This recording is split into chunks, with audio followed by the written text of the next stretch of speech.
I'm Emily Gail, and I'm delighted to be able to spend some time with someone I met just a year ago, Tara Revyn. And just she was such a bundle of joy and enthusiasm. She was with her friend R.J. King, who's a publisher of our magazine, D Business. It's a whole series of magazines, is it not? Yep. Yeah, a series of them. And it was at a block party down in Detroit at Shinola, and I learned a lot about Tara that night. And Shinola had a block party, and they had opened a dog park opening, and Tara and RJ came down, and they had their Say Nice Things About Detroit shirts on. And t-shirt, yep. And I had known a little bit about Tara's story, that she had been diagnosed with leukemia quite some time before I met her, 10 years before, and given a prognosis of 3 years. And she needed to get a bone marrow transplant. And she's from Korea. I'm going to let you tell the story, Tara. From Korea, was diagnosed with a form of leukemia called MDS, and I just I needed to find a bone marrow transplant match, a bone marrow match. From Korea, you didn't have any family history because you were adopted from Korea. Yeah, I was adopted from Korea. I was born in Seoul, and I came here to America when I was 10 months old.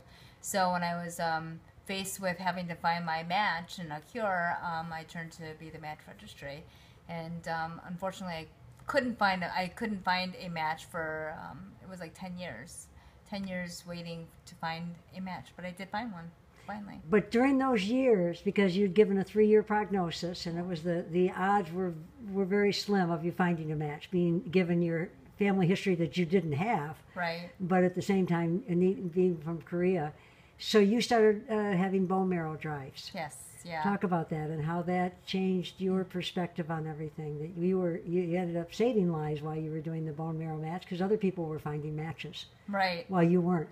Yes, I know. Because I knew I had to find a match, so I figured, well, since I don't have a match in the registry already, I would have to try and get people to get on the registry, on the Be the Match registry. So I held bone marrow drives in Metro Detroit.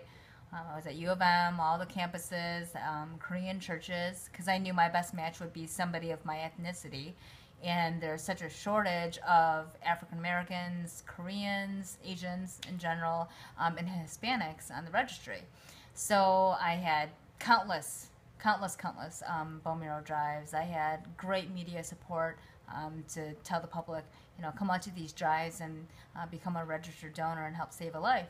And I had a lot of people, like you said, come to me or email me or message me and say, I wanted to come out to this drive and be registered to help save your life, but I got called and I could help save somebody else's life. So it's such a gift to know that there are people out there that were in my position that have now found their match because of some of the drives we did here in Metro Detroit. So, Tara Revyn, as you were waiting for someone that would be a donor, you were associated with bethematch.com, which I know the thing that you've derived out of this is that all the time you were waiting and doing the bone marrow drives, you were educating people of how simple it is to be a donor, just a little swab in the cheek. Talk about that a little bit. But 3 years goes by, you don't have the donor, and your medication that, when they'd say, what are you taking or something, and you use the word prayer. So my medication was prayer and faith, really. And the drives are so, I did not even know what it was to be a registered bone marrow donor. And that was my first clue that there's a problem. There's a severe lack of education and awareness on how simple it is to save a life through becoming just a registered bone marrow donor. So all you need to do is either go to a drive, but you can go to bethematch.org or bethematch.com, and it's a simple swab of your cheek in all 4 quadrants of your cheek. They give you, they look like big Q-tips, and you just swab, and then you're registered. And so your information, your bone marrow type, which is an HLA type, is in the registry, and it's a national registry. And so any patient coordinator at any cancer institute in the world truly can go into this registry for their patient that they're looking for and match them up with anybody in that registry. And then if you're able to have the wonderful blessing and opportunity to save a life, it's as simple as a blood draw now. It's painless. It's fairly painless. All you need to do is go in and they take your blood, they separate your stem cells from the rest of your blood, and they give it to the patient that's in need. That myth, not myth, because maybe it was a reality at one time that it would be was. painful.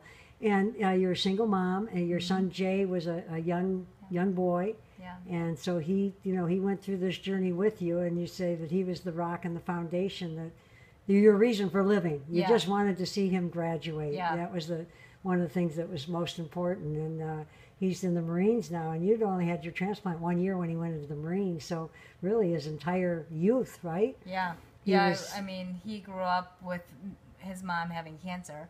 So you were going And- through chemo, and and knowing also that you needed the bone marrow transplant. Yeah, I was going in for transfusions. I had my chemotherapy to destroy my bone marrow once I actually found my match, and but Jay was there through it all. I mean, he was there spending nights with me at Carmanos Cancer Institute in Detroit. He was there when I got out of the hospital to help me.